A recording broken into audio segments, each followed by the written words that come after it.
Anyway, this is now working. And, Georgia, I don't wish to record, but I have the worst voice in the world.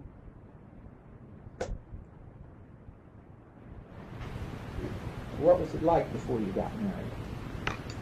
What were you doing? Well, George, I'll tell you, I was working up at Walker and Company, and Frank Mayers was a real good friend of mine. He said, "By the way, Ed, do you have any going out with any regular girl? Do you have any special girl you go with?" I said, "No, I go around with about 4 or 5. And now and then," I said, "I'm not serious about any of them." He said, "Do you know Edna Brackett?" And I said, "Oh, yes." I said, "I think I do. Wasn't she the girl in the car with Francis? I passed sometime when you go to work." And he said, "Yes." Well, it turned out that it wasn't the same girl, see. So anyway, Frank arranged a date for us. And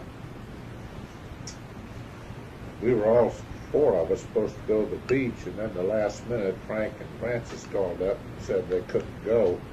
Me to go around and see Edna, and she was living on South Rome with Polly and Elizabeth, had a room with them, and Polly worked at Lyons Fertilizer. So, let Mama tell you her side of it when Francis called her. Well, Polly and Richard and I had been out very late the night before. We decided to go over near Plant City where they had square dancing. And we took this old Georgia boy, what's his name, Pete Rainwater, and he was just so slow. So Polly said, "Well, you dance with Pete and I'll dance with Richard, because you and Richard know how to square dance, and Pete and I don't know how to square dance." So we divided up that way, and we went over there, and of course square dancing is pretty peppy. So we started to dance, and after a while old Pete would say, "Edna, let's take it easy." Incidentally, he was quite a few years older. And I said, "Pete, you can't take it easy. You either square dance or you don't." Pete who? Rainwater. Oh, okay. And so we stayed a long time. Then we came home, and we were just wide awake. Well, we came to my house and Polly's house. So we decided we didn't want to go to bed, so we went over to Davis Island. We rode around and round and round, and we had a contest to see who could sing the oldest songs. And we sang and sang and sang. Then we came home again, and Elizabeth's dog had puppies, so we got the puppies out on the curb and played with them a while. And finally, they went home, and Polly and I went to bed. So we all... Polly, well, she was Polly Justice then. Later, she was Polly Brady. And Polly was quite a bit older than I was, too. So we always slept real late on Sunday morning. So the next day, sometime not too long before noon, the phone rang, and I answered it, and it was Frances Mayers. And she said, "Do you remember that fellow that almost ran into us downtown one day, and I told you he was such a nice man?" And I said vaguely, and she said, "Well, he wants to date with you. And Frank and I can't go, and I wonder if you wouldn't go on out with him." She said, "He's real nice, and so if it's all right with you, I'll just have him come over and pick you up about 2 o'clock. And I said, "Oh, all right," because Frances was a real nice person. And so I got dressed pretty nicely. And about 2 o'clock, Papa showed up, smiling. And so he said, you may need to change your clothes because we're going to the beach with about 2 or 3 other couples. And I said, oh yes, I didn't know we were going to the beach, so I excused myself and went in and put on my shorts and all that, got my bathing suit, and we took off. So we got about 2 blocks away, and he said, have you ever seen me before? And I said, no. Have you ever seen me before? And he says, no. And I said, liar. So we laughed, you know, and we went on. We had a real good time.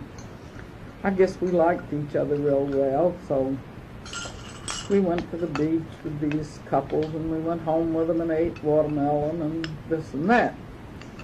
So he left, and he said, well, you know, I travel most of the time, so I'll call you sometime when I'm in town. So I told Polly, I said, oh, I've heard that before. So I went on about my business, expecting not to see Mr. Garren anymore. So Monday night, Polly and Richard and I went over to St. Petersburg to see a friend of Polly. Incidentally, of course, Richard worked with Polly and me out at Lyons Fertilizer Company. He was a single boy at that time. Richard McConnell? Yes. Okay. So we went to St. Pete, and when we got home, Elizabeth said, Mr. Garren told you. And, of course, I was surprised. And Tuesday night, Mr. Garren called me again. Wanted to know if I wanted to go for a ride, so we went riding. And Wednesday night, Mr. Garren called me again. And Thursday night, he called me again, but I had something to do.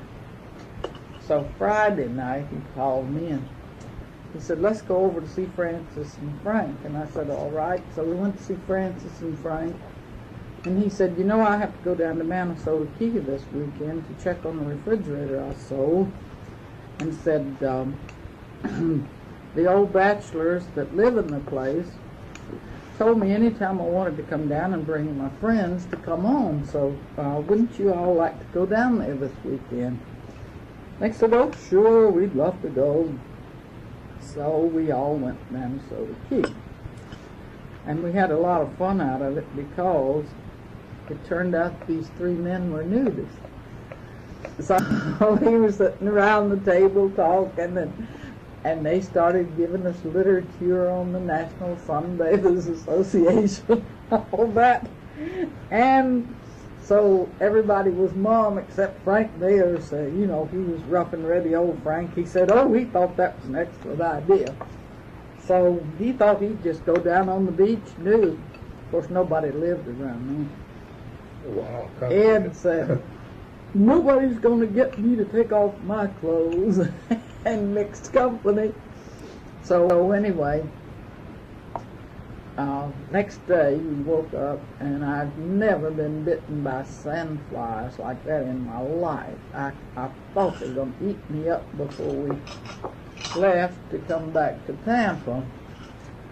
So we came on back. Everybody was tired and weary on the way home. It's quite a little distance down there. You were selling kerosene refrigerators? I was selling Kohler light plants, Delco light plants, and kerosene refrigerators, although I was a distributor representative. But where we did not have a dealer, we advertised, and people would write in and ask that someone come and call on them. So it was a more or less of a, see, we had a lot of dealers. I had the Ocala Gas Company, I had the Franklin Hardware in Fort Myers, I had clear over to Daytona Beach. I traveled the whole middle part of this state. Well, now, wait a minute. What year was this? It was 1939. 39. This is before commercial credit. Yeah. What was the name of the company you were working for? Charles Green Company. Oh, Green's Fuel. No. Later on became Green's Fuel. No. Didn't they know? Green's Fuel was our dealer in Sarasota. Oh, okay. And see, we had the gas. For instance, I sold Paul Derringer, the great pitcher, big league pitcher. I think Paul Derringer was Cincinnati Reds.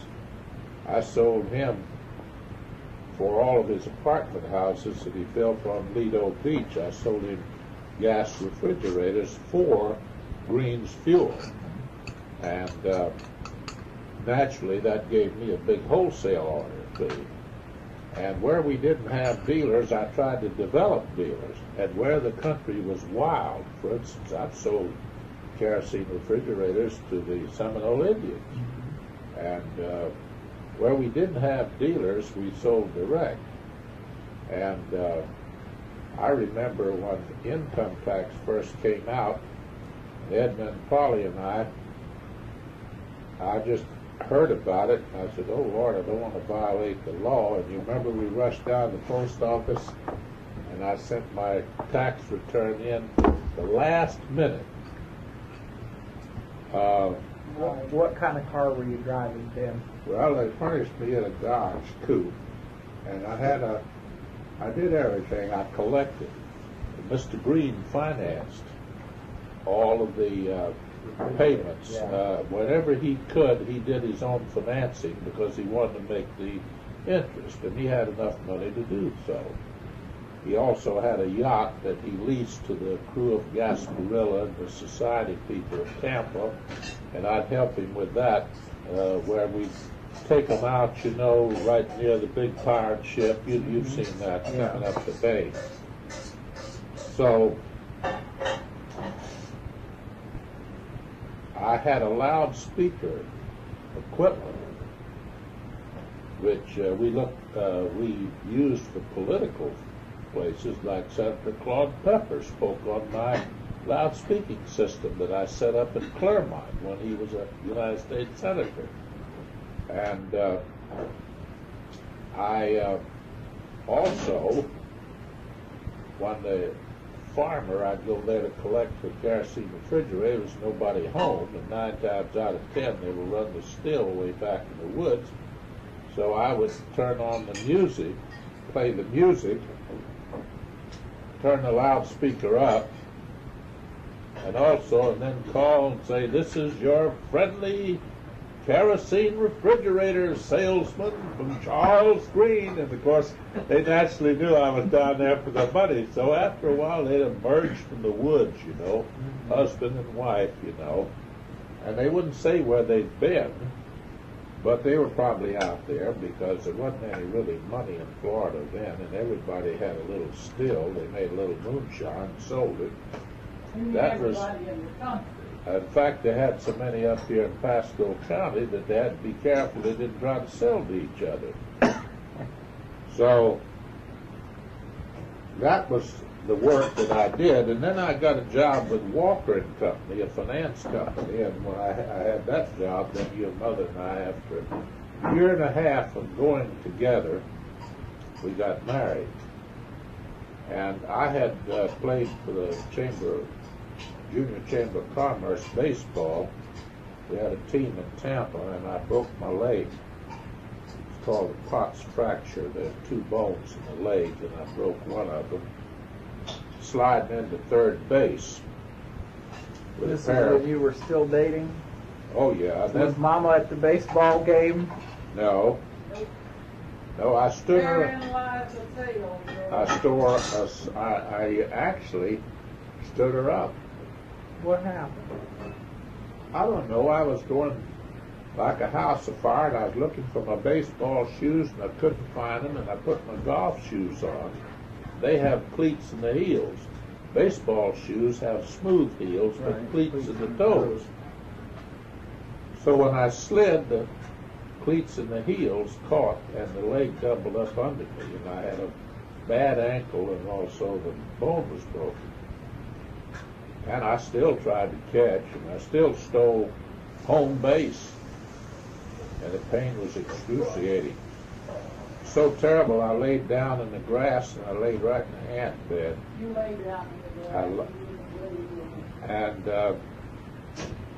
I lay down in the grass. Your mother, being an English major, has perfect diction and knows the proper words to use. Come tell me about being stood up. Not the proper word, Papa, it's the correct. Well, I called her the next day to tell her I had a broken leg. So she. What happened? he said, we have a ball game tonight, and I don't know whether I'm going to play or not. If I do, I'll come by and get you. Fine. So he didn't come by, and the next morning, I guess, somebody said something. Said, oh, I saw Ed at the ball game last night. And man, I saw Red. I was really mad because the kids came by and wanted me to go somewhere, and I said, oh, Ed said if he played ball, he'd come and get me, and we'd go to the ball game. And they kind of razzed me later on and said, but it looks like you've been stood up, you know. So anyhow, when I heard he was at the ball game, I was through with him. I thought, this is it, you know. I'm not fooling with him anymore. So next day he called me, and I said, if you intend to insult me, I want you to know that you have succeeded. And I don't want any more to do with you. And he said, well, he was going down Florida Avenue. He didn't intend to play, but he was going down Florida Avenue, and he ran into so-and-so, and they urged him to come and play, and he rushed around, and in all the rushing and all of that, he just didn't have time. And then he said, I fell last night, and I think I broke my leg. I'm going down to the doctor in a few minutes. He x-rayed it, and I'm going down to the doctor and see if it's broken. So, of course, I couldn't be real hard and tough then, and I said, well, let me know what the doctor says, you know. So, after a while, he called me and said, yes, the doctor had read the x-rays, and he said it was broken, and he had put him in a cast up above his knee. So we talked a while, and I relented, of course, and finally I said, well, I just thought he probably couldn't walk or drive for weeks, you know. And so he said something about coming over to see me, and I said, okay, come on over. So he came on over, and that started the ball rolling again. So I used to tease everybody when we decided to get married. Of course, he would hop around on one foot after we got married. I cut the cast off. Tell him about that. Oh, he cut the cast off below his knee because it couldn't bend his knee, you know. And of course, he didn't miss any time from work or anything. He went on to work, and he stood on one leg most of the time. So we decided to get married, and I was teasing. When? What month, what year? August of 1940. August the 21st. Oh, we've been talking about it a long time. Now, wait a minute, you got married in August of 40. Right. Yeah. But when did you decide? In August. In August. Oh, we've talked about it off and on before. I tell you, we were up in Dade City. But we never had gotten down to brass tacks about it, you know, just Gritzmarker used to invite us. good up to idea, Dade but City. then something would come up. So Edna and I would Okay, go to Dade City, and this time, I guess, must have been the fifth or sixth time that we'd go to Dade City, and we'd have Sunday dinner, and Miss Gritzmarker always had a lovely dinner, and then we'd do something, talk or something, and then we'd go home. And Edna was out in the garden with Hans's father.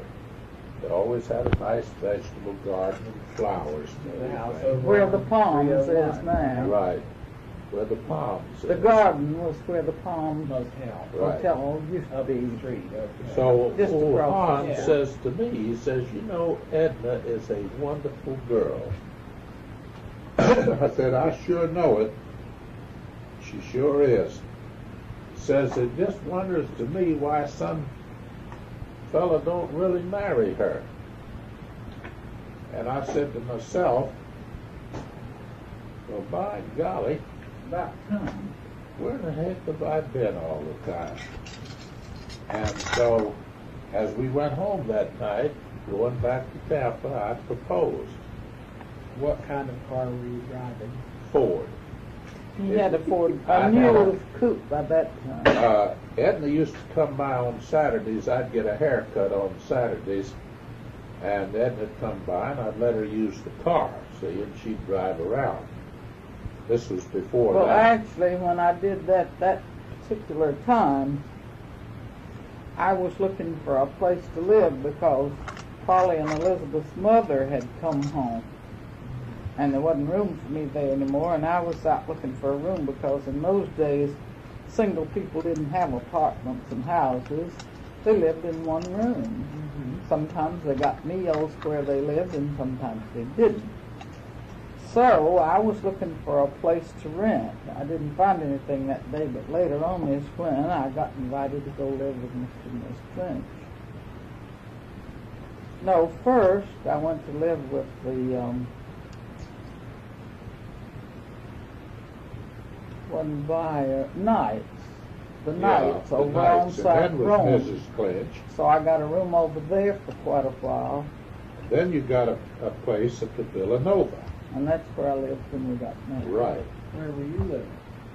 Temple Terrace. You had a room? Nothing. No, well, I had to hold the run of the whole house. This Alma and Les Collins had a home out there, and I was also, Sam Cunningham bought a big house on Jefferson and right off of Oak. And Sam asked me if I would, he had plenty of room, and he'd give me a room and a bath upstairs if I would move there and help him make the monthly payments. So I was there for a while I moved Mama. Then I went out with Les Collins out there to help him out because I got Mrs. Collins a job on the WPA. And so I went out there, and I used to take groceries out and everything to them out there, help them along. Gosh, the story of my life has always been helping people. So then when Edna and I got married, we moved into the Villanova, and then after that, we moved over on South Rome across the street from Polly. And I had a job then with the Commercial Credit Corporation. Mm-hmm. Ed Gilkerson used to come in and borrow money from us. One day he offered Where me was he working? commercial credit. He was a manager. Borrow money from who? From me, Where'd you work? Walker's. Oh, okay. So he said, we need somebody, commercial credit, that's got your ability to... See, I was real good at developing new business. We went from 7 employees to 35 employees. Commercial credit. Yeah, I got one dealer after the other. I had Furman Chevrolet, and Jimmy Furman today is a good friend of mine. In spite of the fact that GMAC was a regular finance company, we really got the volume of business because we knew how to get it and how to keep it. You know, you can get business, but keeping it is another thing.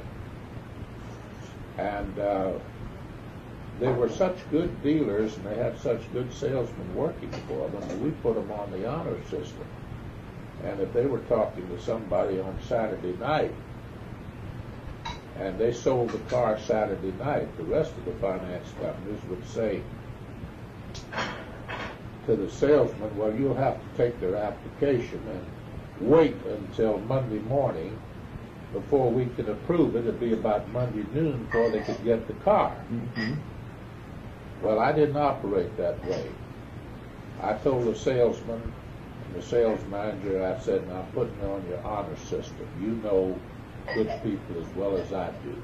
If you're in their home on Saturday night and you see that they have things and they're hard working and all of that, you deliver them the car and sign them on the contract, and they'll be covered with insurance Saturday night, even though our office is closed. And you just bring the contract in Monday morning, and we'll give you the money. See? So no one else in the finance business, the home office had rules that you had to do this and that. Well, all of my life, I've used common sense, and when it came to competition, I always beat the competition because I did things like this one example I just gave you. So I turned out to be probably the most successful finance man in the history of the state of Florida and in the company, because I won awards after awards. I got big bonuses that a lot of people didn't get in other companies, because commercial credit companies made more money per dollar employed under my management than any office they had in the United States. Well, how did you guys, okay, you proposed on the way back in the car. Right. How did, So, yeah, when do I get started? well, now, So we started trying to figure out when, and we decided the sooner the better. So we settled on Wednesday night. We forgot. Wait a minute. Now, this You is proposed Sunday on afternoon. Saturday, This was Sunday night, and Sunday we night. decided to get married the Wednesday. following Wednesday. Yeah, Well, you know he's 3 Garrett. days. You know us, Garrett. Wait a minute, Garrett. 3 days, right? Yeah. Well, anyway, Papa says, well, let's get married tomorrow. And I said, I don't think you can do it that fast. I said, in the first place, we decided we'd go back and live in my efficiency apartment. And I said, oh, I want to get my apartment cleaned up, and I might need a new dress. And, oh, that's just a little too fast for me. And besides, I don't know whether you have to wait for a license or what. So we said, well, we do it Wednesday night. And I forgot that churches have prayer meeting on Wednesday night. I was a Methodist then. So we got it all together, and we went down and got a license the next day, and a ring, and Judge. we had stopped by the Mahoney's on the way home Sunday night and asked them if we could get married at their house, because Sweet Pea Mahoney always was telling me he was going to get me a husband, you know. I'd go out and spend the night with him and Dora. And the first time I did after they got married, Dora let me sleep in her wedding gown. And we were sitting on the floor talking, and Sweet Pea said, you know, he called me Sweet Pea and I called him Sweet Pea. He said, you know, Sweet Pea, you'd make a pretty bride. He said, I got to get you a husband. So I said, well, go ahead. And anyway, we went by, and they said, sure, they'd love to have us get married at their house up in Forest Hills. Forest Hill. It was later Babe's the Harriest Country Club, and I guess still is. Well, anyway, they got busy, and we were only going to have Frank and Francis, who introduced us, and Ed's oldest friend. No, we weren't going to have them. We were going to just have Frank and Francis and Sweet Pea and Dora.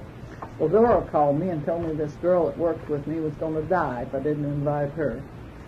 She said she's absolutely having fits. Could you invite her? And I said, well, it's up to you. So she said, well, you invite her. And then when Ed was coming out from the jewelry store with the ring, he ran into his oldest friend and his wife. Well, naturally, he had to say something. Sam Cunningham and Marion. So, of course, when he told them, he invited them. And I guess that was all, wasn't it? Anyway, What was the girl's name from work? Miriam Watson. So anyway, it went real well, and it just so happened I had just bought a new white dress with blue embroidery on it, and when I bought it, Richard said, you know, Edna, that looks just like a wedding dress. And I had no idea it would be, but it was. So I went around and gathered all the accoutrements. You're supposed to have something old, something new, something borrowed, and something blue. And in those days, things were more formal, so I had the blue and the white, and I borrowed Francis Mayer's hat, and I've forgotten what the something old and new was. Anyway, Dora fixed up everything real nice, and so we contacted the Methodist minister, John Bramston, who was later Bishop Bramston.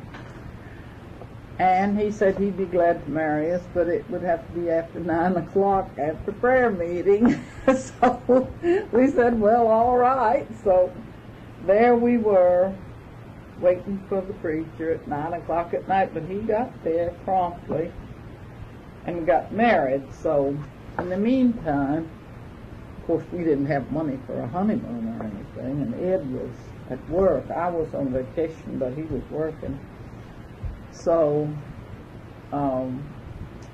we weren't going anywhere.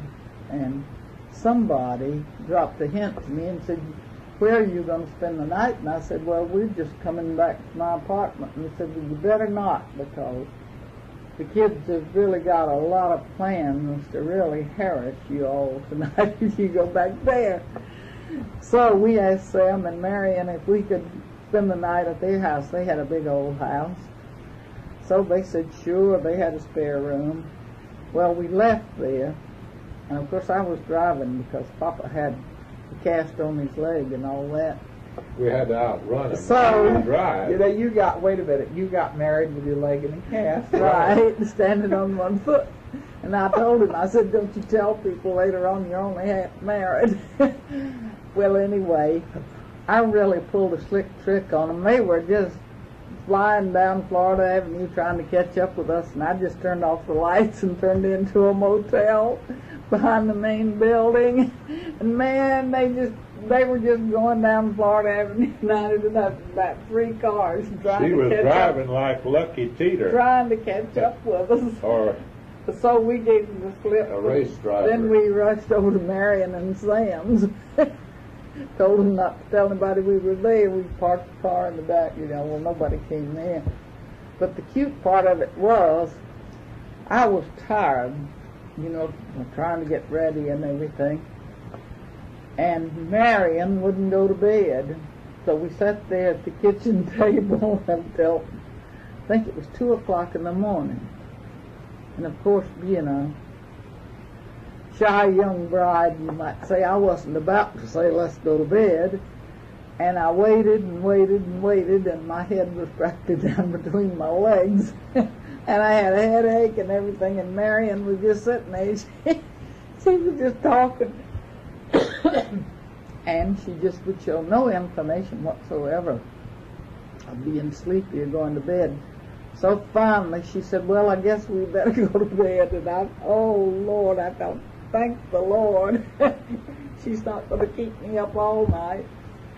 So anyway, it was real cute, too. The next morning, of course, we were just lying there in the bed. The bedroom was right off of their dining room. So these 2 girls came. I think Papa used to date one of them. And came rushing in and said, hey, Marion, look what's in the paper.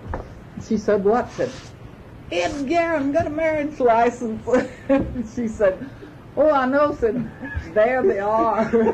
The door was open, She said, there they are in the bed. I don't know whether these girls were embarrassed or not, but anyway, it was kind of cute. So then, you know what I tell everybody when they say, where did you go on your honeymoon? I said, well, we went to Ybor City to pick up Papa's laundry, which we did. He had a washwoman over in Ybor City, so we went over to pick up his laundry, and that was the only day he had off. Thursday. Wednesday. No, Thursday. We got married Wednesday night. Yeah, it was Thursday. Well, anyway, I had this cute little boy lived in the apartment house over there at Villanova where I lived, and we had been taking him around with us, and he was a cute little big-eyed boy, and he had a real deep voice, and he'd come up to my apartment all the time, and he'd look under the beds and behind things, and he'd say, where's you, Daddy? And I'd say, How old was he? About 4. Oh, okay. And I'd say, Charles, I don't have a daddy. He'd say, why don't you have a daddy? And I just don't. I'm not married. So, fine, he came up the next day, and I said, Charles, guess what? I said, I have a daddy now. He says, where is he? I said, he's at work. So I said, you come go with me to pick him up at noon. So we went down, and parked the car in front of the First National Bank building where Papa worked. And when Ed came out the door, Charles hollered half a block away, "Hi, Daddy!" And I thought, boy, I guess people think that's pretty fast work. So anyway, he was a cute little boy. He'd come up, and of course I brought home the wedding cake, and I'd give him cake every day for about a week or two, and he loved that. He used to, Papa had what they used to call a business coupe, and it had a place on the back of the seat where you could put a lot, you know. So Charles called that the little middle seat. And when we'd take him with us, he'd say, "Ed, can I sit on the little middle seat?" And one night he was sitting back there, and his grandpapa had come to visit and brought him a pipe, because his grandpapa smoked a pipe, and he thought that was great. So Charles went through the motion of smoking the pipe all the time. So we were riding along. We took him over to the airport to see the planes leave and all that, and he'd never seen that before, so he was very much impressed. And he started home, and he said, "Ed, turn on the yai." And Ed was busy, wasn't paying any attention to him, and he said, "Ed, I said turn on the yai, I can't see what I'm smoking." So we lived at the Villanova until Papa started hitting his head on the hot water heater every time he passed it. It was one of those half sizes, you know, halfway up the wall. Sidearm, what the kind you'd turn on and light before you wanted hot water. Oh, right. Yeah, put a quarter. You'd have to put That's a right. quarter in the meter. Well, anyway, we lived there a while till he hit his head about 6 times, and we decided that that place was just too little, so we moved into a little duplex across the street. On South Rome, and then then one day the grandmother came, and she was always ready for a get-rich-quick scheme. Yeah. Now, she had made an investment, Uh-huh.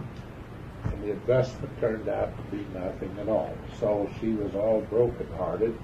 What was the investment? Chinchillas? Well, there was a fellow had a top, and instead of having a spike that it spin on, it was 2 ball bearings. Mm-hmm. And it would spin on this one ball bearing and roll around on the other one on the inside. And it would spin longer. Mm-hmm. And the fellow had them in presses, but he told my mother, that your grandmother, that he had complete distributorship in all the presses in the United States. But he couldn't get enough, he couldn't supply the orders that were coming in. He needed more capital. So we decided then, What'd you do? Give him all their money? yeah, most of it. So she saved over years and years. So we moved in on Ridgewood Mm-hmm. Avenue. You've heard us talk about Colonel Ordway. Mm-hmm. Ma, don't rattle those quite so loud if you can help it. Yeah. And Colonel so we Ordway. moved there, and we had plenty of room for all of us. Then she got back on her feet pretty well. She made real good money. What was So- she doing then? Well, at that she was still sewing and designing clothes, and mainly for all the Gasparilla queens and the society people in Tampa, because she was a genius at all the Parisian styles she knew by heart. She didn't have to cut any patterns. She was a modiste, and she had wonderful sense of, she could make the fat women look skinny and the skinny women look curvy. Mm-hmm. And she really knew how to Cut a dress. cut a dress. So She knew the style that would look the best on that person. various right. deformities of middle-aged and obesity and eating too much. Right.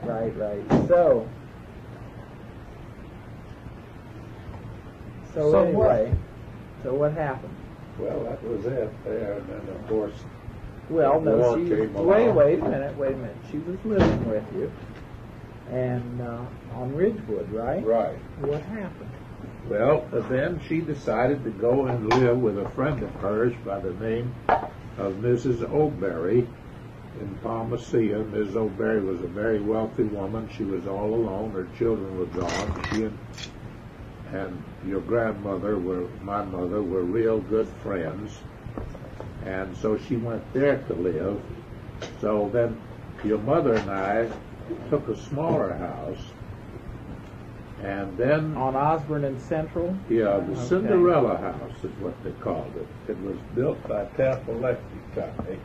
Had all electric. Excuse me, does anybody want this coffee while it's hot? No, I don't. will. I don't. So anyway, then we moved back to on Wallcraft. Well, now, wait a minute. I thought y'all had some kind of disagreement on Ridgewood where you had to take the kitchen door off by its hinges or something. No, we didn't have to take any door off by its hinges. I'd rather not. Well, no, it's just my understanding that there I'd was rather not. No, the Just, main disagreement was George, she liked the cold house, and I couldn't stand the cold house. anyway, Winter, it was a cold she tried. winter. She tried, as all mother-in-laws, to run our lives, and if we had company, she felt like the company ought to leave at 10 o'clock. And if they didn't leave at 10 o'clock, then she would open the doors and bang the doors and make herself generally disagreeable. Come in and clean the ashtrays. Clean the ashtrays and look at everybody like they were the last rose of summer. And Our lives just did our not lives gel. just didn't jive, so we decided to told her, say, well, we'll give you the house and you can rent these rooms to people. During the war, they were renting rooms to people who were tickled to death to get a place. Sure. And then we moved to the Cinderella house, which was just big enough for your mother and me. So it wasn't long before she moved over with Mrs. O'Berry. Mm-hmm. And so Colonel Ordway called us up and said, well, your mother's gone and I need a tenant. And they said, well, we'll come back. So we stayed at Colonel Ordway's place, and he wanted to sell us the place.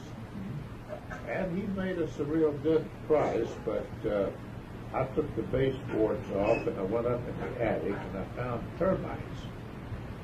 And I showed them to him, and I also treated them. And he was very grateful. In fact, we helped Colonel Ordway and his wife out quite a bit. We were more, well, the OPA ceiling at that time had a ceiling on the rents, and you violate federal law if the landlord would charge you more. Mm-hmm. You could complain, and then he would be faced with a fine. Well, on the strength of inflation and the war, we automatically raised our rents to him, and we paid him by check the regular rent, and then I gave him the difference in cash because we felt like it would be fair with him. Mm-hmm. He was a wonderful person. He always trimmed our hedges for us, and I mowed the lawn. He wasn't able to do that, but he was always there, had a bungalow in the back, and we were real close friends, you know. And he had cataracts, and I got Dr. Lowry to operate. Wonderful success. Colonel Ordway had been turned down by 2 other eye doctors that he couldn't do anything for his cataracts. And Dr. Lowry said he would do it, and he did, and there was a beautiful thing came out fine. So anyway, we moved, went over to Wallcraft, saw the house, and beautiful home. You've seen it. Mm-hmm. Where you were born. Where you were born. Well, I thought I was born at Tampa General. Yeah, but we Where you were, is where you were living when I was born. Right, and So this is all before the war or during the war? This was before the war. After the war. No, but I'm talking about the Cinderella house. How long did you live in the house? Oh, the on Cinderella Ridgewood? house. I went into the service from the Cinderella house. Okay. What year was that? 41? 1941, right. And, no. Pearl Harbor was December the 7th, 1941. And March of 1942, I was in the service. Okay. Ed Gilkison cried when I left. Where did they send you for basic training? I didn't have any basic training. They handed me a clothing allowance and gave me a warrant, and I became immediately a warrant officer. No training or anything.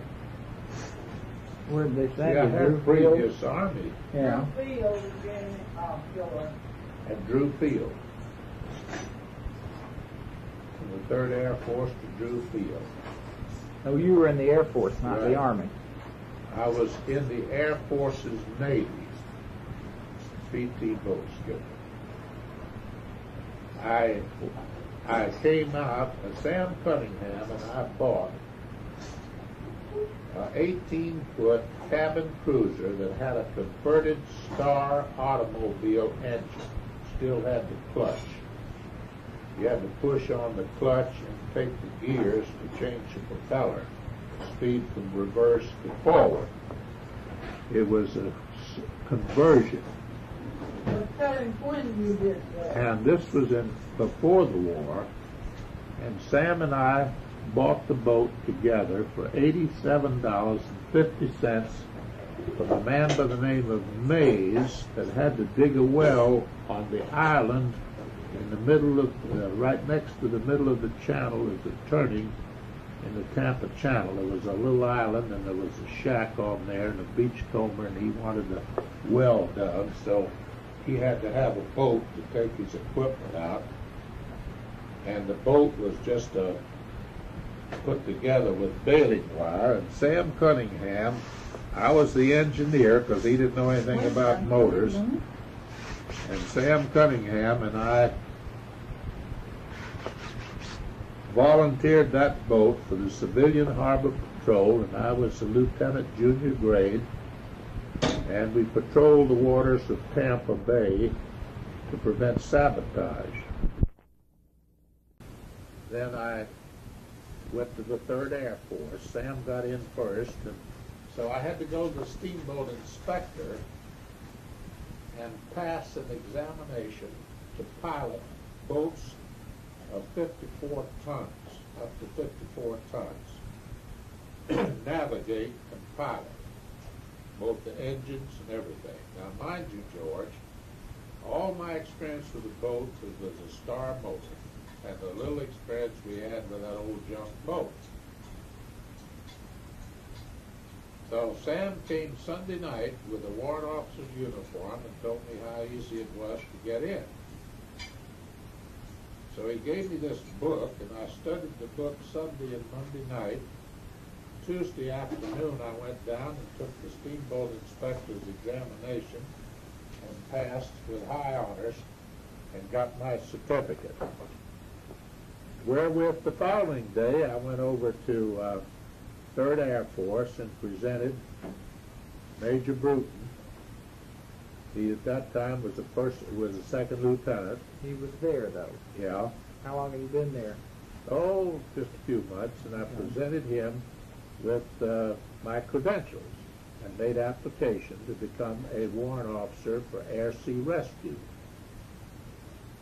It was either that or get drafted and go to Europe. Well, right? my draft number was 7,000 and something, and I said, no one in my family ever was drafted.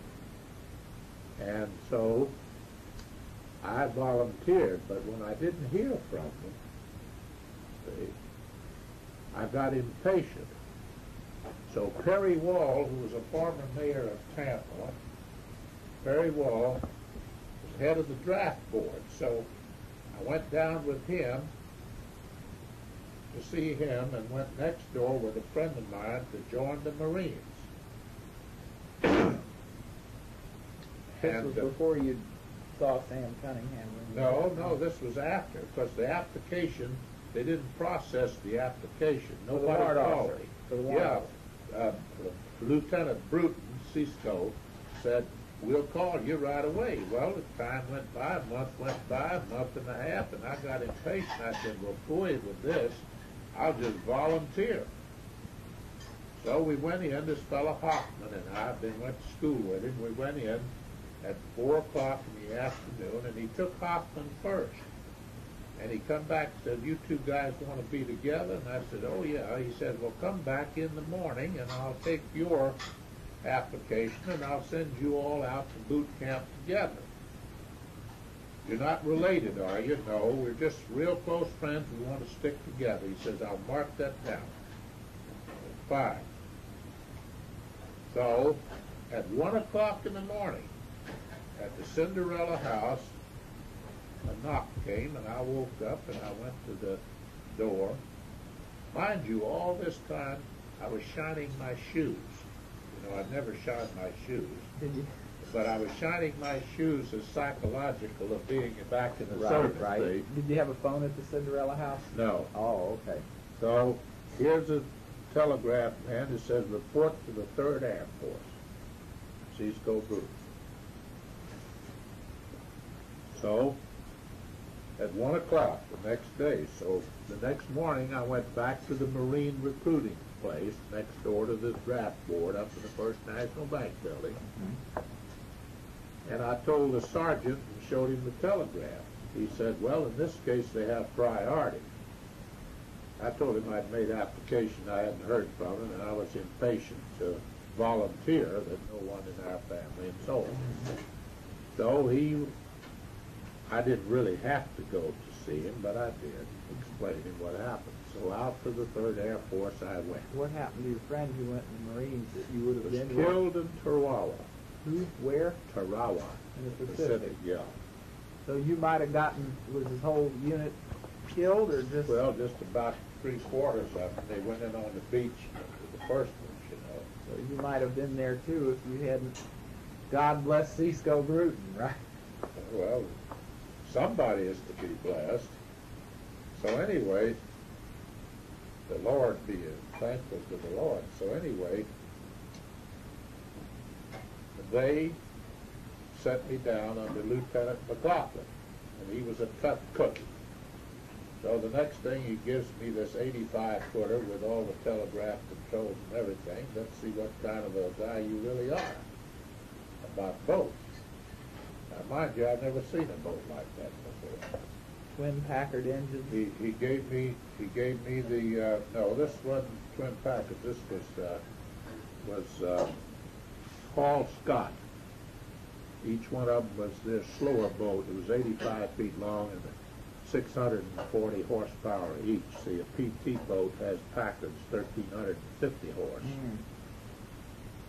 So anyway, I had a chart before me. I had a set of parallel rules, a compass, you know, not a compass on the ship, but a compass that you draw circles with. And so I never had done that before, but I did it. Where did it send you to? Well, I had to navigate out in the Gulf of Mexico. I had to go so many degrees this way, so many degrees that way, so many degrees that way, and then return back to Sarasota. So we've gone from Tampa. Yeah. Okay. So lo and behold, I hit the buoy right on the head, just like that. Docked the boat, everything was hunky-dory. When I walked off the deck, the perspiration was rolling down my legs, because this was, but I was real fast on grabbing a hold of things, you know. I just used my common sense, took the bull by the horns, and a wing and a prayer. And I guess this happened to a lot of people in the war, you know. So, from then on up, then I became an expediter. McLaughlin found out that I could get anything he needed. And it wasn't, then I had a chance, And they didn't want to let me go, but I had a chance to go to Celestial Navigator School in New Orleans. And I was very diligent in all of my studies. You have to say when. Now, I'm in New Orleans. What were you doing while he was in New Orleans? Oh, I kept my job. Mm. And, what did I do? I went by the post office every morning, and I picked up passengers and the mail and drove out to Gary at the Lyons Fertilizer Company where I worked. We had an office out. Of course, we had a factory out there, and then a block from the factory we had our own private office building. We had a small ladies' lounge and a little kitchen. And the best black man that ever lived on the face of the earth. His wife was from Ybor City, and she spoke Spanish fluently. Tom was from up in the Panhandle, and he was a little man, and he wrote a beautiful hand, and he was so proud of it. And he was our general factotum, and he fixed our lunches. Of course, during the war, you know, we had to have food stamps for any meat or oil products, butter, meat, or anything like that. So we had to be very careful. And during the war, though, we mainly ate over the Spanish Park restaurant, which was close by. Did you have to have meat points for meat you bought there, too? No, well, no, because that was, if you ate in the restaurant, you didn't have to have points. But if you brought the meat to take home, you had to have points. Well, I was lucky. I had always traded at the city market in Tampa after I got married. And it was, you know where the bus station was in Tampa, back behind the post office? Sort of. Well, downtown. Yes. This city market, each stall was owned by an individual. Mm-hmm. It was not like we think of city markets today. They didn't have supermarkets very much in those days. In fact, I can't remember that they had anything but A&P. But we had the city market, and it was the best place to trade because you could buy just about anything. So they had a meat market in there. And the butcher, I guess, liked me. Of course, I had bought very expensive meat. Up to that point, I didn't know it was expensive, but I bought whatever I wanted. So, finally, he just said, well, give me your meat point book, and I'd give it to him, and all month he'd give me anything I wanted. I love smoked tongue, so I used to go in and get a tongue and a pound of butter and bacon and steak, sirloin steak that was that big, let's say 15 inches long and 8 inches wide, was 65 cents a pound at the city market where I bought it. And Papa says, you're crazy, that's black market prices. And I said, black market or not, I have the money, and if he has the meat, we're going to eat black market steak. I didn't know really whether it was or not. But anyway, it was real cute because a friend of mine, well, Cisco Bruton's wife, Juanita, wanted some butter and bacon so much her tongue was hanging out.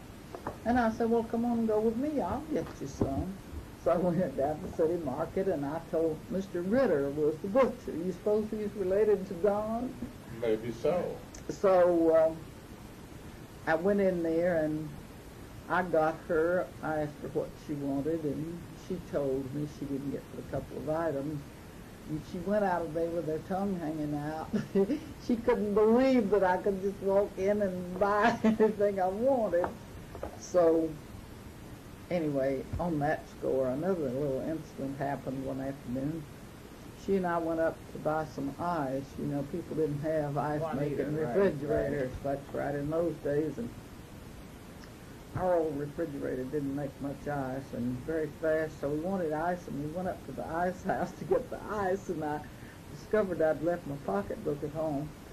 So I told the man, and he said, that's all right, pay me any time. So he put the ice on the bumper of the car, and she says, Edna Garren, I swear I never saw anybody like you in my life. You can get anything you want from anybody, can't you? I said, well, Juanita, all you have to do is ask, because most people are nice. Let me tell you something funny. Vremsak came to us and knew that we could get things, you know, and During the he war. says, yes, Okay. and he says, I have got to get Caroid tablets. And he said they may not have them anymore. So we went to Tampa and we bought 10,000 Caroid tablets. Caroid and bile salts. Yeah, and bile salts.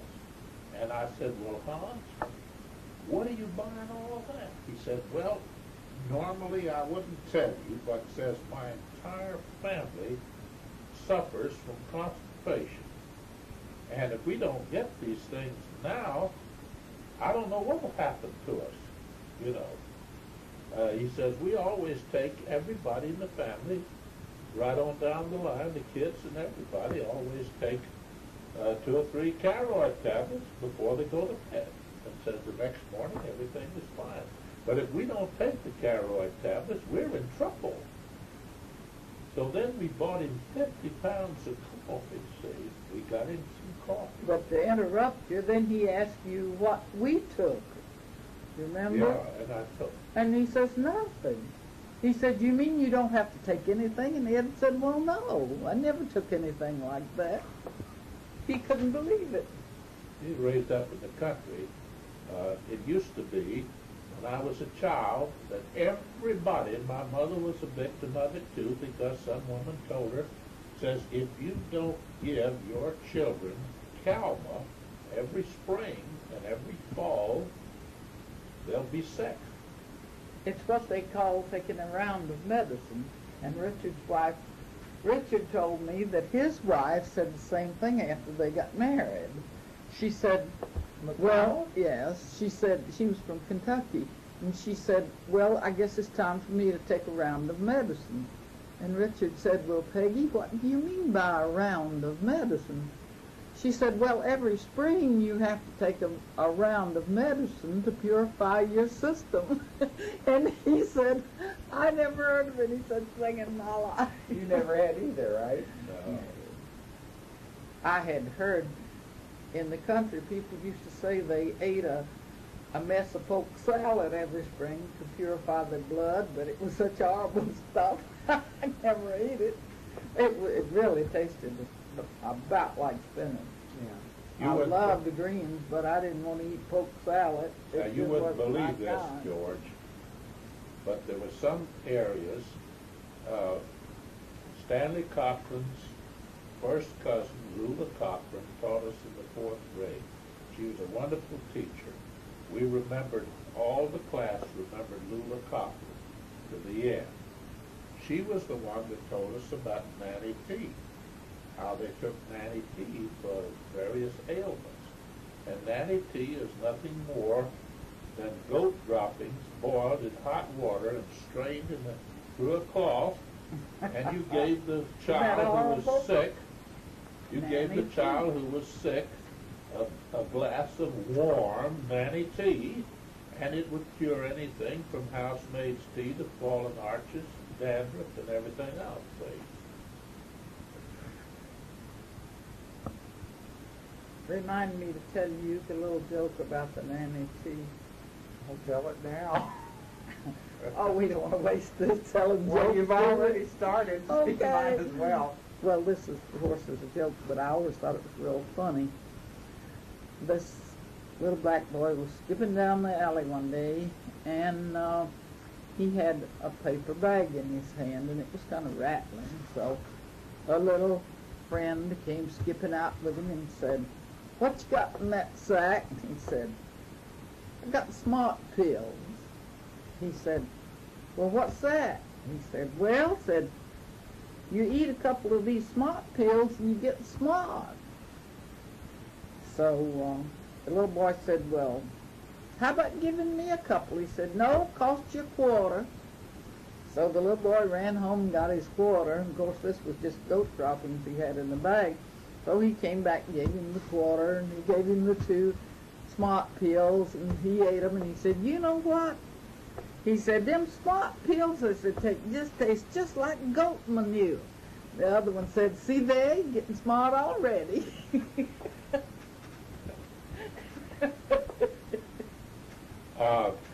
Actually, George, I would say normally that your mother and I had a wonderful time all the time we were together. We were never concerned about hoarding money. We didn't have We much were to hold. never, if we had a quarter in our pocket, we enjoyed spending it, even if it was the last one. We always knew where the next one was evening, coming from. I went by one evening to the Columbia restaurant, and Casimira Hernandez, Now, this was before we were married. before we were married, was a friend of mine, and I had done a lot of advertising for him. And Casimira let me have a bottle of wine on credit. That was the first time I ever asked him for a bottle of wine on credit, because I didn't have anything else to offer your mother. So we went out on the river and sang and played records and drank the wine.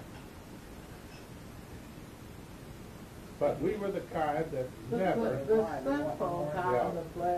We were the kind who we always had a wonderful time. We used to take a can of pork and beans and some canned peas and buns and hot dogs.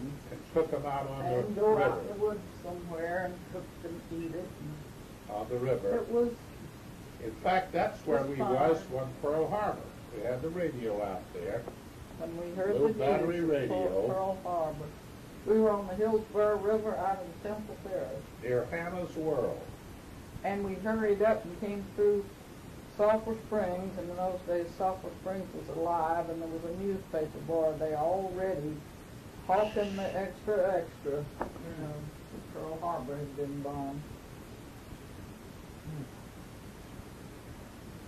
Well, let's see.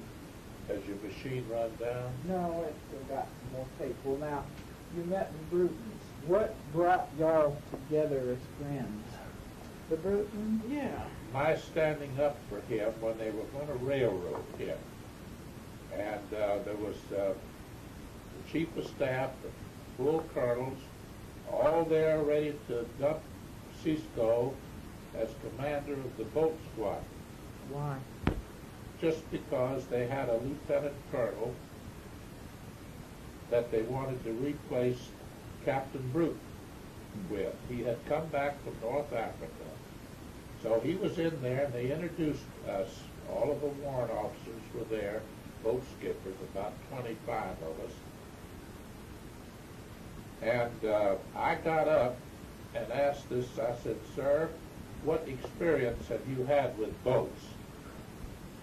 And he says, well, my father bought me a little pram, and I used to sail a little bit out on Long Island. I said, well, in all due respect, sir, we don't need you. He says, we have Captain Bruton, who's from a long line of seafaring men, and we're having enough trouble already keeping these boats running efficiently with all the red tape and interference that we have from people, respectfully, sir, just like you. And I said, now, to give you a little of my own recommendations, I have just, I volunteered for the service as a district representative of Commercial Credit Corporation right here in the city of Tampa. And I am well known by the prominent citizens, having been more or less a native here. So I am not trying to be facetious. I have a very good credentials. I've lived on the water all my life, and I know what we need in order to give General Streeter the Distinguished Service Cross for efficiency in air sea rescue. And it certainly cannot be done, sirs, with a man that had a little experience with a little 12-foot pram with one sail on it out of New Orleans. I mean, out of Long Island. Well, Cisco heard about it. That killed the whole deal. They didn't transfer it. So Cisco and I had not been close at all, see. So I got a telephone call from Captain Brute. Said, Warrant Officer Garren? I said, yes, sir. Said, Captain Brute. You know, Cisco's, that's kind of Yeah, flag. yeah, I know. He said, I want you to report to me at 3rd Outpost. I said, right away. Do you have anything to hold you up? I said, no, sir, I'll be right there. Got my transportation, went over 3rd Airport. Jeep? Well, I had a staff car driving. Okay. See, I had connections. Okay. So I walked in there, and so he got me in the office, shut the door, had a big smile on his face. He says, you didn't know me. In fact, you and I clashed on telephone a couple of times. But he says, I heard about you going to bat for me, and I want you to know that I'm your friend. Well, I did the expediting, see, and I knew the problems because the Air Force had everything of aluminum, and we needed brass and stainless steel on these boats, see, so we had to go all over. For instance, I had a North African full colonel operation officer at Drew Field, Colonel Hamilton. And I said, you know, we've got to have some spare parts, and the only way I could get them there to Montgomery and holding and reconsigning point in Montgomery, Alabama. He says, I'll fly you in a B-17. We'll go right away. We get in there. When he lands at Maxwell Field, they ask him his mission. He says, Colonel Hamilton, Operation Officer, True Field, piloting Warrant Officer E.B. Garren to the holding and reconsigning point. I want a staff car immediately for Warrant Officer Garren. Well, right away, the commander of the post thought, this must be an inspector general. How can a man, a warrant officer, have a full colonel piloting him in a B-17, see? So, staff cars were there in galore. The colonel at the holding and reconsigning point was saluting me and everything. They had big signs, only authorized personnel allowed behind these walls. Is this another Air Force installation or an Army installation? Holding and reconsigning point. They had everything. Was it an Air Force installation or an Army? No, regular Army. Oh, okay. May I butt in on the friendship angle? Yeah. Well, I used to hear about the Brutons, and they were I always heard that they were over at the home of this other officer. Well, this officer... living there or visiting there? Visiting. Oh, okay. And I thought they were real close, and this officer's wife had a lot of serious personality defects. No fault of her own, but she just was not a person that I could ever have related to very closely. So I thought, oh gee, the Brutons, if they're that kind of people, I just never was interested in making their acquaintance on a personal level.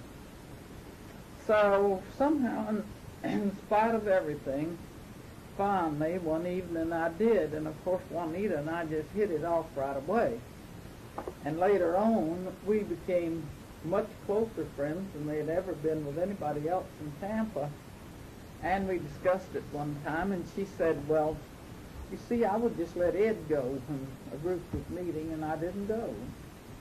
And she said, well, why was it that it took me so long to meet you? And I said, well, to tell you the truth, Juanita, I just thought if you were so-and-so's type, I probably wouldn't even be crazy about the idea. So I said, I just wasn't anxious to make your acquaintance because I thought you were real close to this other woman. And so she's just not the type that I really relate to very well. So we had a good laugh about that.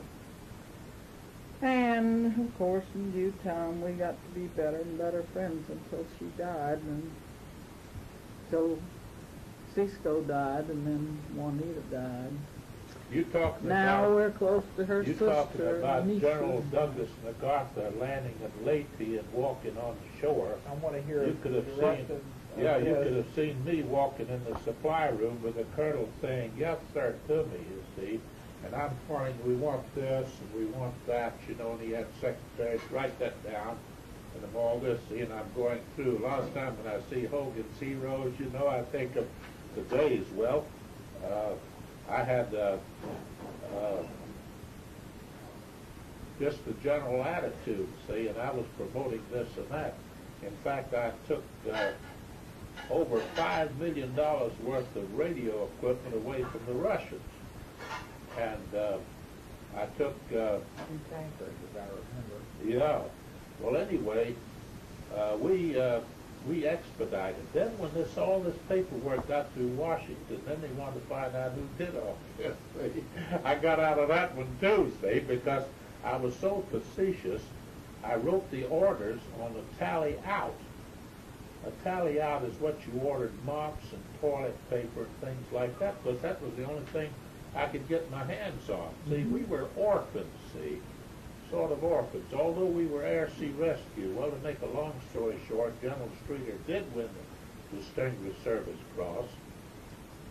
We put in the ditching procedure to how pilots could get out of a plane that hit the water, you know.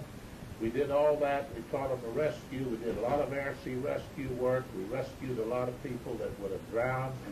And we did submarine patrol. We did everything. I even was a guinea pig crossing the Gulf of Mexico. Yeah, with the lights on and everything. It's a decoy, see, and they had the radar on me and everything because they had planes all revved up, ready to go. They would have bombed. They were sinking submarines all along the coast of Florida, hundreds of them. Submarines were sinking boats. Submarines, right, correct. Were sinking boats all along the whole coast of Florida. Oh, yeah, I know, German submarines, they were sinking them off Miami. Right, and along from New York City to Miami, there were 123 buoys marking ships that had been sunk that were menaces to navigation. Their superstructure was too close to the surface, you know. Some ship would hit them. And it was really, the Germans did a bang-up job.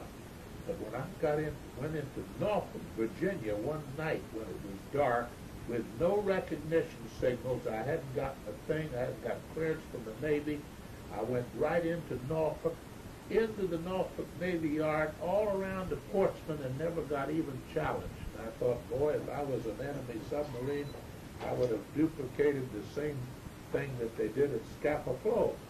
And I found out one thing.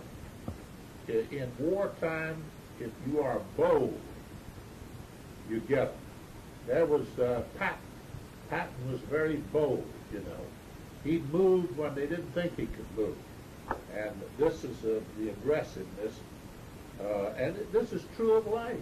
You have to be aggressive. You can't be a Casper milquetoast. Bing Crosby speaks about it, said, don't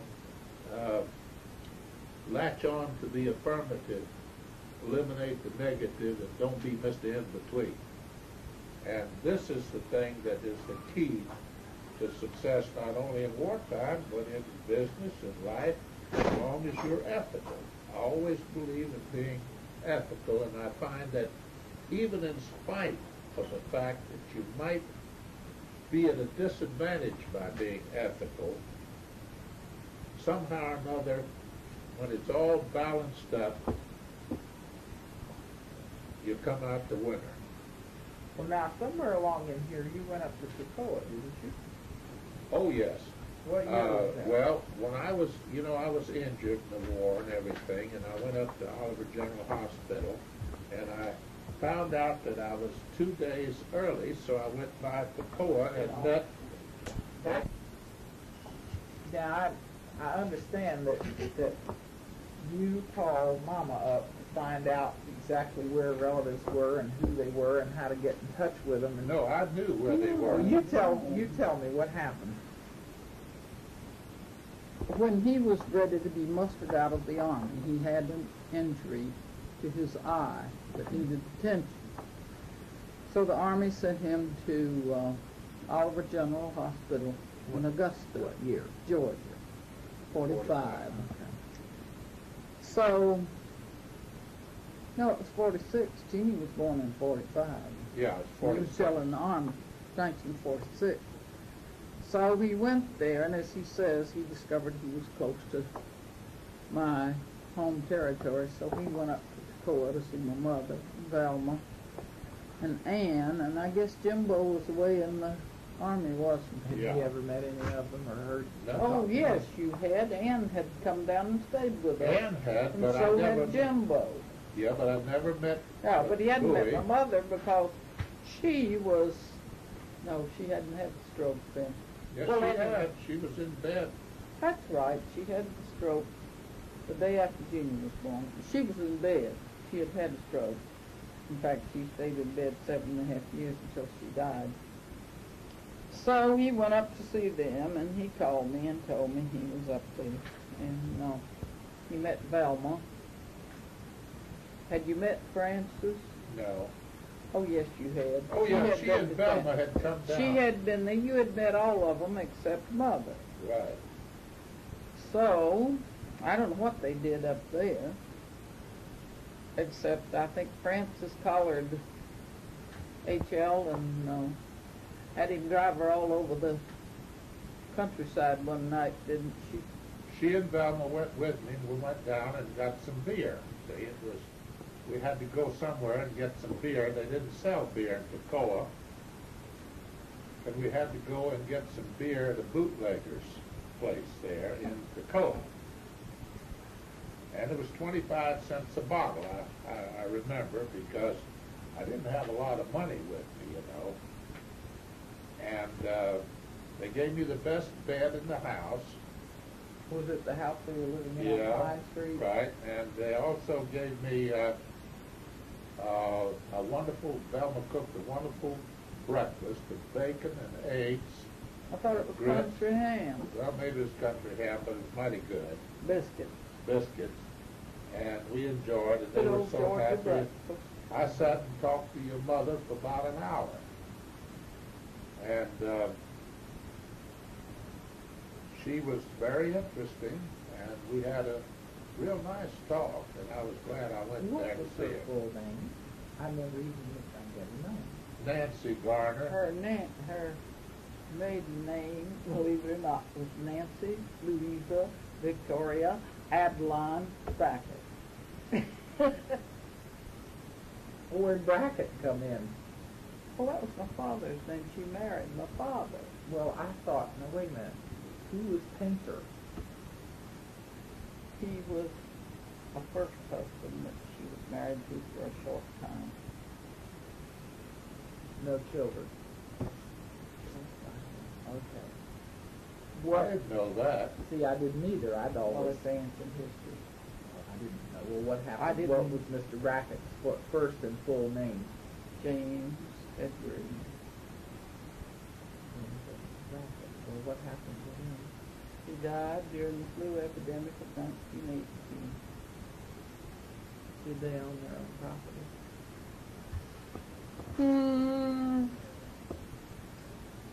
I don't think they did then. You see, the Brackett place was up on Toccoa Creek. We haven't got up there. I'll show it to you. That's old behind the old Toccoa Baptist Church. Isn't Right, it? right. I think Velma showed it. to And me at once. some point along the way, George, they lost it. Now, After this- he died, or I don't know whether it's after he died or before. We didn't live there when I was born. you were 5. You'll have to remember this. Yeah. I was next to the youngest. I left home at 15. None of this ever interested me at all, and by the time it interested me, Mother was dead and gone, and I couldn't ask her much. Sure. You know, Well, so I don't know a whole But you lot. were 5 when he died, right? Well, I guess that's six. I was born in 1912.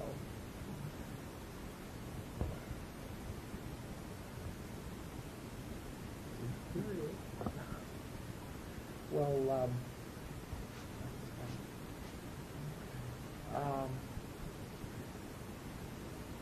so you went to Augusta and then you came back to Tampa? No, from Augusta I went over to, well, yes, I used to come back on the weekends. You were attached to Dill Field in Tampa. I drove I drove back on the weekends because I was ambulatory. And they didn't do anything for me up there because they didn't really have an eye doctor. They had an ophthalmologist. And he was putting some chlorine mixture in my eye to cut this injury and clear my vision.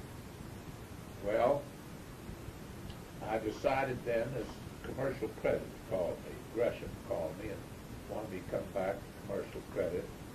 And he offered me salary, and I said, I can't take that. I'm making that much here as a warrant officer.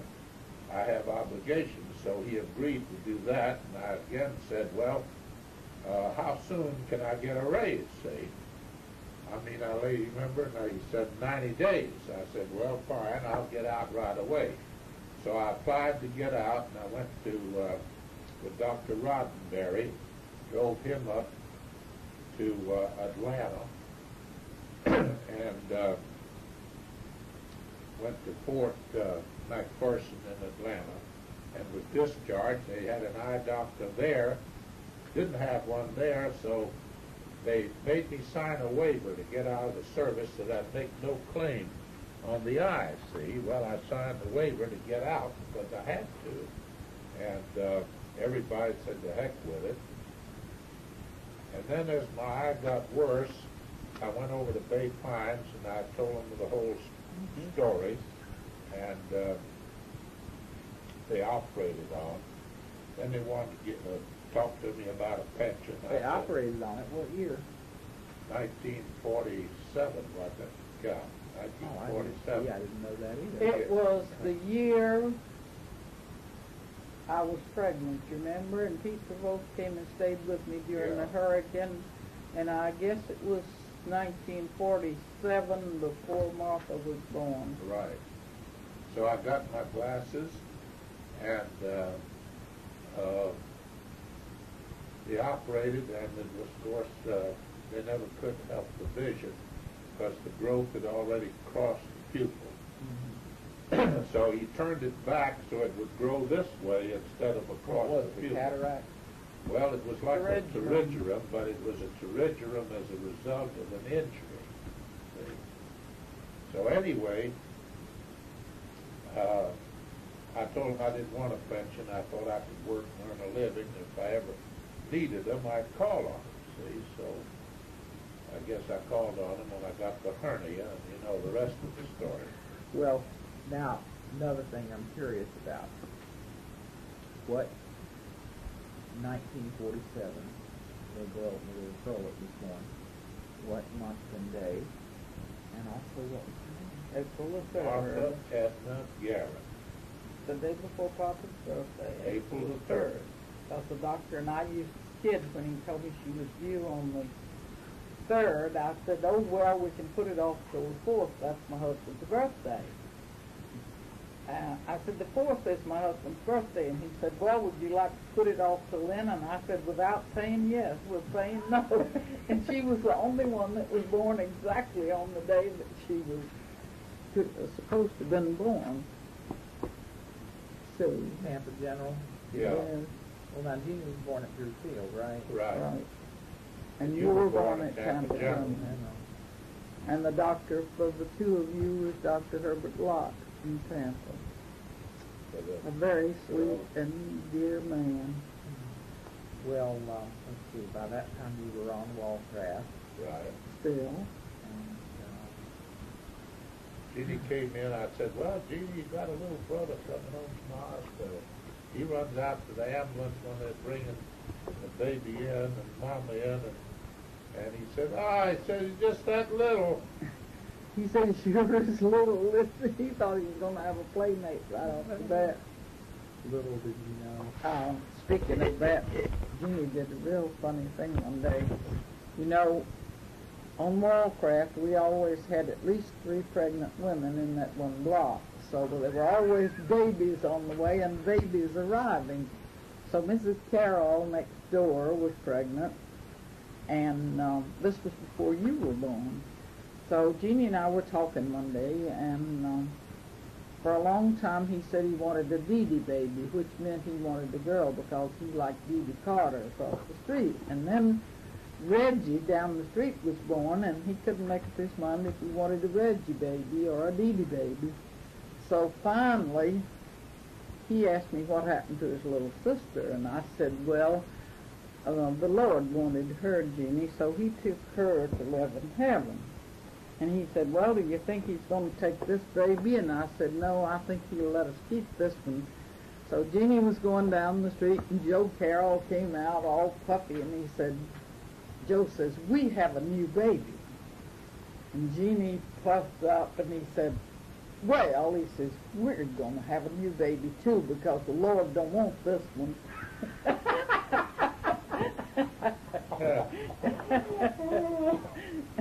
Say that again.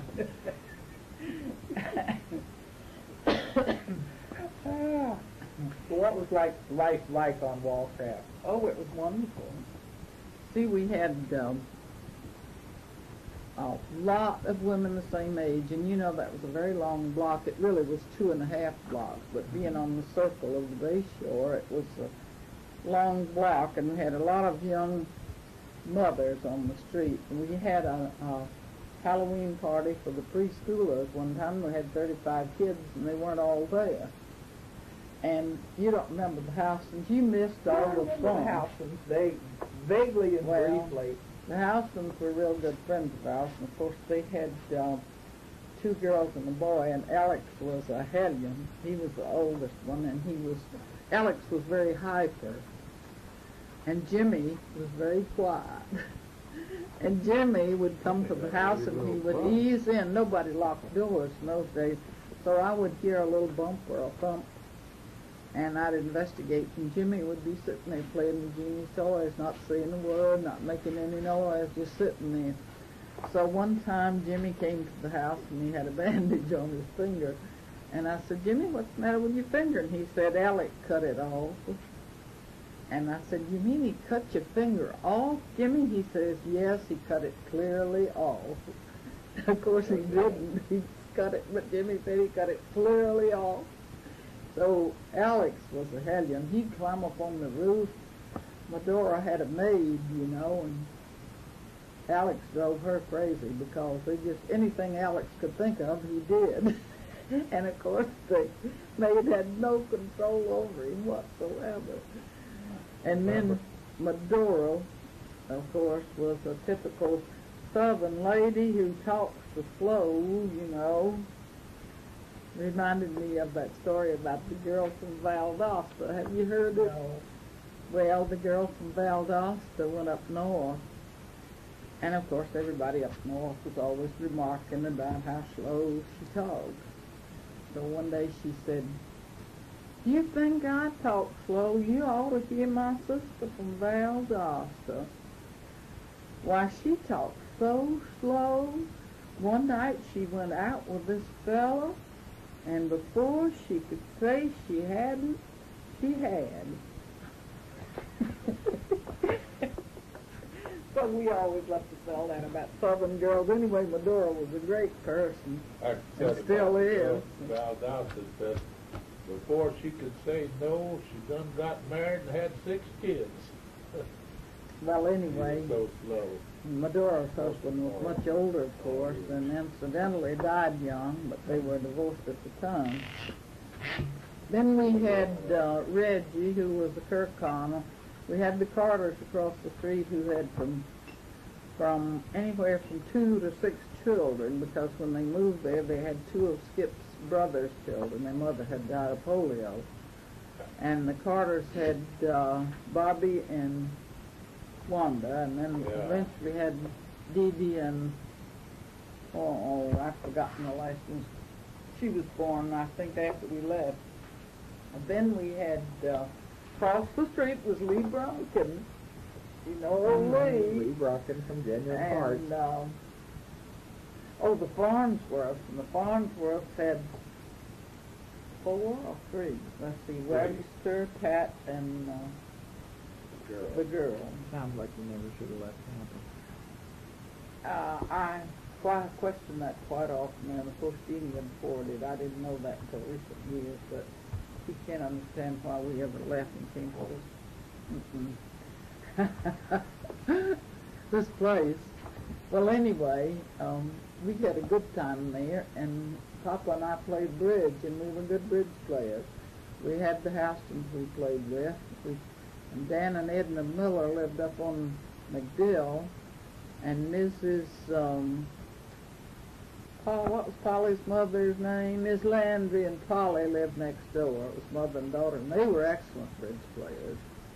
And part of that time, Trudy and Mike Gaddis and Lee lived next door. Lee's the one that conked Jeannie in the head with the croquet mallet. He went off to play one afternoon with them to a party. And they were Lee playing was a girl, right? Yes, Lee was a girl. So they were playing croquet, and for some reason Lee just up